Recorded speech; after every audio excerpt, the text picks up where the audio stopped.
clothes and his toys. And one very he is using things that belong to his school.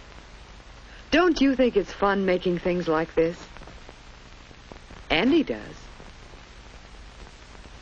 Miss Ballard is pleased. But now it's time for the children to return to their desks. They're going to practice writing.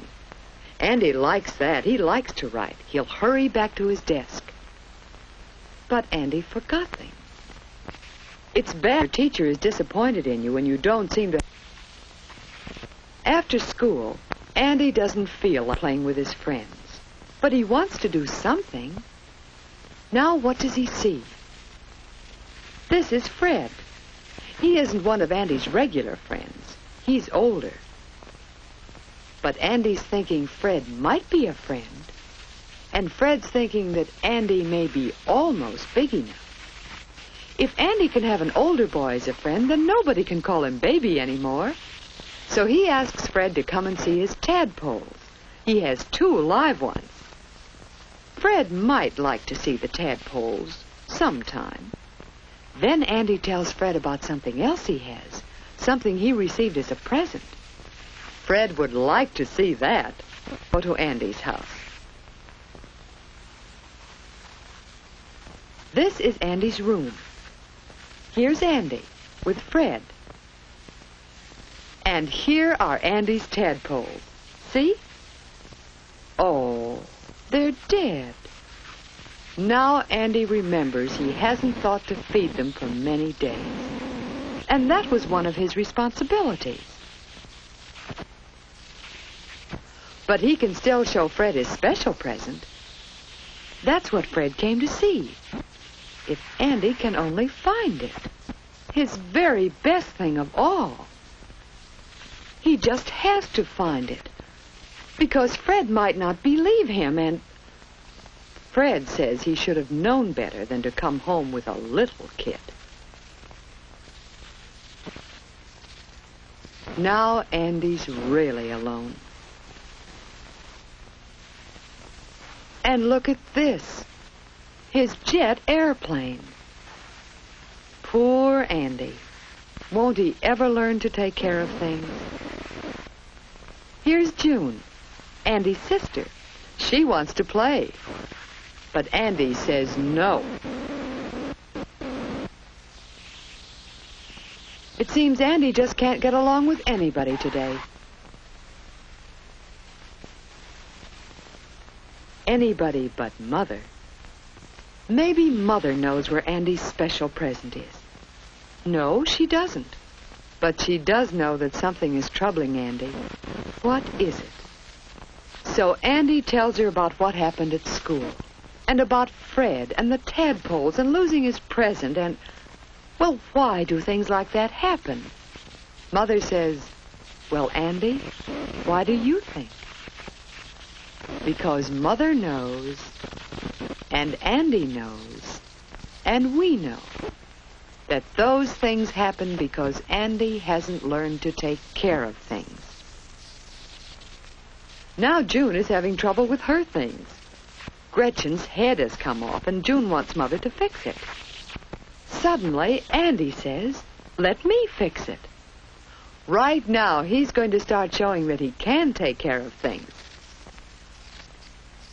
Don't you suppose Andy is glad to do something to make up for being so mean to June? Besides, it's fun fixing things. When you're through, it's more fun to know you've done a good job. And it's fun to see how much people appreciate it. Now Andy knows he has friends. He thinks he can fix that jet airplane, too.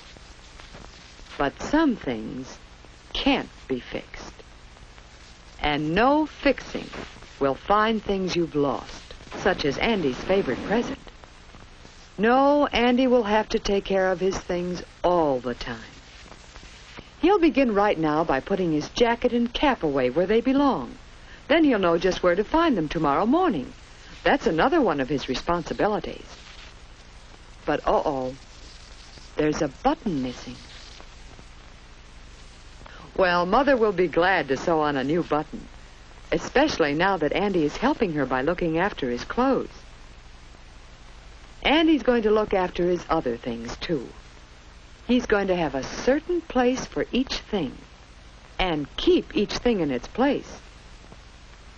And he knows one way to show Fred and the kids at school that he's no little kid. And he's really quite grown up. Ever since then, Andy's been thinking about how grown up it is to take care of things. When he cleans up his wagon, he thinks about how often he sees the firemen working over their fire engines and equipment to make sure everything is always ready to use. Andy has some new fish in place of his tadpoles. When he feeds them, he thinks of Cousin Len, who helps his father take care of the cows on his dairy farm, where Andy likes to visit.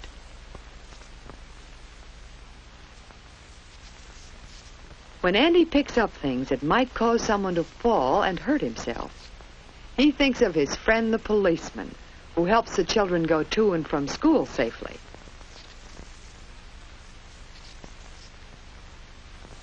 Andy has learned, too, that some things break very easily, so he must be especially careful of them and use them just as they're supposed to be used. That's being grown up, too.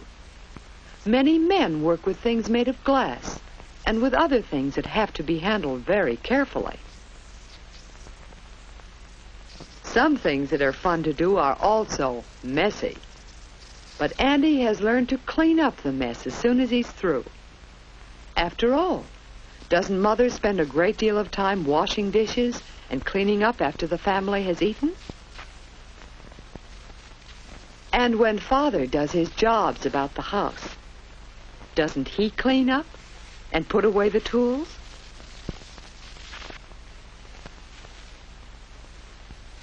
Yes, cleaning up after yourself is a grown-up way to behave. And what's more, you'll know you've done something that's a real help to your family.